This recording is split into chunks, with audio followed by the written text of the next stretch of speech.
கர்த்தர் இன்றைக்கு நமக்கும் இதை போல அற்புதத்தை செய்ய கர்த்தர் போதுமானவர். எதை செய்வதற்கு முன்பதாகவும் ஆண்டவர்கிட்ட கேளுங்க. ஆண்டவர், நான் இதை போகலாமா? நான் எப்படி போக வேண்டும்? நான் என்ன செய்ய வேண்டும்? எப்படி செய்ய வேண்டும் என்று கேளுங்கள். கர்த்தர் உங்களுக்கு கற்றுத் தருவார். கர்த்தர் உங்களுக்கு சொல்லி தருவார். அதை ஒழுங்குமுறையோடு கூட செய்யுங்கள். கர்த்தர் ஆசீர்வாதத்தை கட்டளையிடுவாராக. உடைந்த பாத்திரம் நான் எதற்கும் உதவாதவன், ஒரு குலைந்த பாத்திரம் நான் எவரும் விரும்பாதவன். உடைந்த பாத்திரம் நான் எதற்கும் உதவாதவன், ஒரு குலைந்த பாத்திரம் நான் எவரும் விரும்பாதவன்.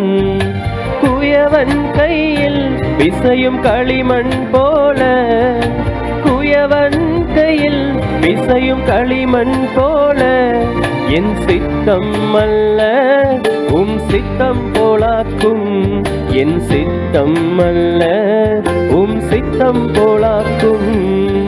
உடைந்த பாத்திரம் நான் எதற்கும் உதவாதவன், ஒரு குலைந்த பாத்திரம் நான் எவரும் விரும்பாதவன். இந்த உலக இன்பம் எல்லாம் மாயையே, உங்க விருப்பப்படி என்னை மாற்றுமே. இந்த உலக இன்பம் எல்லாம் மாயையே, உங்க விருப்பப்படி என்னை மாற்றுமே. என் பலவீன காலங்களில் பலத்தாலே பாதுகாக்கிறே. என் பலவீன காலங்களில் பலத்தாலே பாதுகாக்கிறே. குயவன் கையில் பிசையும் களிமண் போல, குயவன் கையில் பிசையும் களிமண் போல, என் சித்தம் அல்ல உம் சித்தம் போலாக்கும், என் சித்தம் அல்ல உம் சித்தம் போலாக்கும். உடைந்த பாத்திரம் நான் எதற்கும் உதவாதவன், ஒரு குலைந்த பாத்திரம் நான் எவரும் விரும்பாதவன். கர்த்தருடைய பரிசுத்த நாமத்திற்கு மகிமை உண்டாவதாக. 1 நாளாகமம் 14ஆம் அதிகாரம். தீரு ராஜாவாகிய ஈராம் தாவீதினிடத்தில் ஸ்தானாபதிகளையும் அவனுக்கு ஒரு வீட்டை கட்டுறது கேதுரு மரங்களையும் தச்சரையும் கல் தச்சரையும் அனுப்பினான். ஆரம்பிக்கும் போது அப்படி ஆரம்பிக்குது. அவன்கிட்ட கேட்குறான். அதில் முன்ன 2 சாமுவேல்ல சில விஷயங்கள் இருக்கு. இப்போ தான் வீட்டு கட்டணும்னு அவன் நினைக்கிறான். அப்போ வீடு கட்டும்போது கர்த்தர் தன்னை இஸ்ரவேல் ராஜாவாக திடப்படுத்தினார், இஸ்ரவேலின் தம்முடைய ஜனத்தினிமித்தம் தன்னுடைய ராஜ்யபாரத்தை மிக உயர்த்தினார் என்று அவன் அறிந்து கொண்டான். அறிந்து கொண்ட பிற்பாடு அவன் செய்த காரியம் என்ன? இன்னும் அநேக ஸ்திரீகளை விவாகம் பண்ணினான். இது ஒன்று தான். எப்படி தான் இது நடந்து விடுகிறதுன்னு தெரியல. அதாவது அவங்களுக்கு தன்னுடைய பிள்ளைகள் தன்னுடையதான பிள்ளைகளாக இருந்தால் அவர்கள் கையில் பொறுப்புகளை கொடுப்பதுக்கு வசதியாக இருக்கும்னு நினைச்சாரோ தெரியல. ராஜாக்களெல்லாம் அப்படி தான் நினைப்பாங்க போல தெரியுது. தங்களுடைய பிள்ளைகளுக்கு, தங்களுடைய வாரிசுகளுக்கு அல்லது தங்களுடையதான தலைமுறைகள் இருக்கணும். அப்போ தான் இன்னும் கொஞ்சம் கூட ஒரு உறவோடும் ஒரு ஐக்கியத்தோடும் தன்னுடைய ராஜாங்க பணிகளை கவனிப்பதற்கு தனக்கு நேரடியான பிள்ளைகள் வேணும்னு நினைச்சாங்களோ தெரியல. அப்படி அவங்க அநேக ஸ்திரீகளை கட்டிக்கிட்டாங்க. நிறைய குமாரத்தையும் பெற்றுக்கொண்டா. பிறந்த பிள்ளைகள் பேரெல்லாம் அங்கே மொத்தமாக எழுதப்பட்டிருக்கிறது. சம்புவான் ஒருத்தன், சோபாப்பு, நாத்தானு, சாலமோன், இப்காரு, எலிசூவா, எல்பலேத்து, நோகா, நெப்பேக்கு, யப்பியா, எலிசாமா, பெலியாதா, எலிப்பலேத்து அப்படின்னு இவ்வளோ பேர்களை நாம் அங்கே பார்க்குறோம். சரி, தாவீது சமஸ்த இஸ்ரவேல் ராஜாவாக அபிஷேகம் பண்ணப்பட்டதை பெலிஸ்தர்கள் கேள்விப்படுறாங்க. அப்போ பெலிஸ்தர் எல்லாரும் தாவீதை தேடும்படி அவனை எங்கே விட்டுட்டாங்க பாருங்க. அந்த 2 சாமுவேல் 29-30 அந்த பகுதியில் பார்க்க. அப்போ அப்படி இப்போ தான் அவங்களுக்கு தெரிய வருது, நம்மகிட்ட இருந்தானே, ஒளிஞ்சு கிடந்தானே, அவங்க இப்போ ராஜாவாயிட்டானப்பா அப்படின்னு. அப்போ பார்த்தீங்களா நல்ல வேலை அவனை யுத்தத்துக்கு வரவிடலைன்னு சொல்லி அவங்கெல்லாம் பேசிக்கிறாங்க. சரி, அவங்க என்ன செய்யறாங்க? இப்போ யுத்தத்துக்கு வர்றாங்க. யுத்தத்துக்கு ரெப்பாயும் பள்ளத்தாக்கில் பரவி இருக்கிறாங்க. அப்போ அந்த டைம்ல உடனே யுத்தத்துக்கு போகல. தாவீதினுடையதான அந்த எண்ணங்களை பாருங்க. அவன் இங்கே அடி விழுந்ததுக்கு அப்புறம் அவன் வாழ்க்கையில் நடந்த ஒன்று, எதையும் முறையாய் செய்யப்படுவேன். அதுக்கு முன்ன அப்படிதான் இருந்தான். எதை எடுத்தாலும் ஆண்டவர்கிட்ட கேட்டு கேட்டு தான் அவன் செய்துட்டே இருந்தான். எப்போ அதுக்கு முன்னே நான் போகலாமா, கேகிலா பட்டணமாக இருக்கட்டும், சிக்லாக்கிலேருந்து எப்ரோன் வந்த காலமாக இருக்கட்டும், அங்கே சுற்றி கொண்டிருந்ததான சாம்பலை சாம்பல் தீர்க்கதரிசியை கேட்டு நடந்தான், தீர்க்கதரிசியை கேட்டு நடந்தான். எப்படியோ அந்த ராஜாவாக உயர்த்தப்பட்ட இந்த காலத்தில் கொஞ்சம் மறந்தான், ஊசா அடி வாங்கிட்டான். அதுக்கப்புறம் இவன் கர்த்தரிடத்துல கேட்காம என்ன செய்யக்கூடாதுன்னு சொல்லி முதல் எடுத்தவன கர்த்தர்கிட்ட கேட்குறான். அங்கேயும் என்ன செஞ்சுருக்கலாம், இதே மாதிரி ஆண்டவரே நாங்கள் பாலையூதாவில் போய் உடன்படிக்கை பெட்டி எடுத்துகிட்டு போகலாமா அப்படின்னு கேட்டிருக்கலாம். இல்லை, அது தேவ சித்தம் தானே, எதுக்கு நம்ம கேட்கணும்னு விட்டுட்டான். அது தேவ சித்தம் தானே, உடன்படிக்கை பெட்டி கொண்டு வருவது தேவ சித்தம் தானே, அது எதுக்கு ஆண்டவரே அது சித்தமானு கேட்கணுமா, போகலாமா, எப்படி போகணும்னு கேட்கணுமா அப்படின்னு நினச்சி அவனா போயிட்டான். எங்கே சரி அதில் கற்றுக்கொண்டான் போல தெரியுது. அப்போ போகலாமா அப்படின்னு கேட்கலாம்.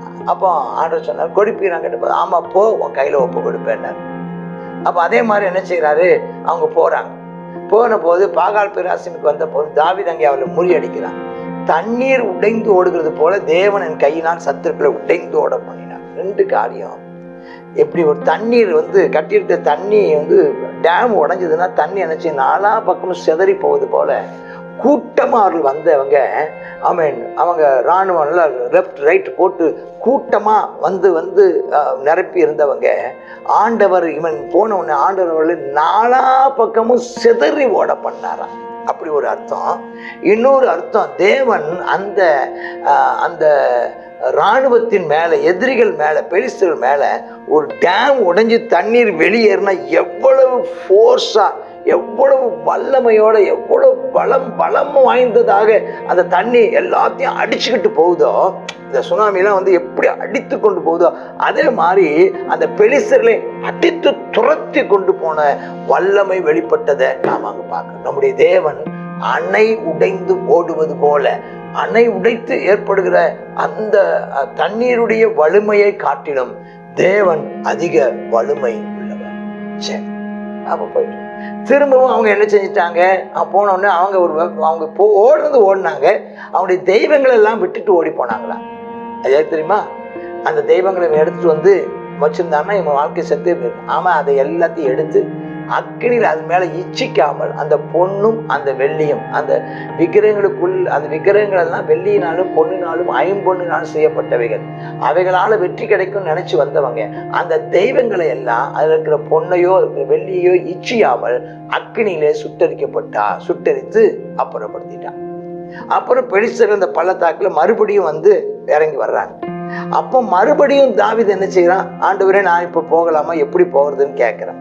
அப்போ ஆண்டவர் சொல்ற, இப்போ நீ போன தடவை போன மாதிரி நேராக போகாமல் அவளுக்கு பக்கமாக சுற்றி முசுக்கட்டை செடிகளுக்கு எதிரே இருந்து அவர்கள் மேல் பாய்ந்து, முசுக்கட்டை செடிகளின் நுனிகளில் சொல்ற இறைச்சலனை கேட்கும்போது ஒரு சத்தம் கேட்கும், அடுக்கு ஒரு நல்ல மெல்லிய சத்தம்.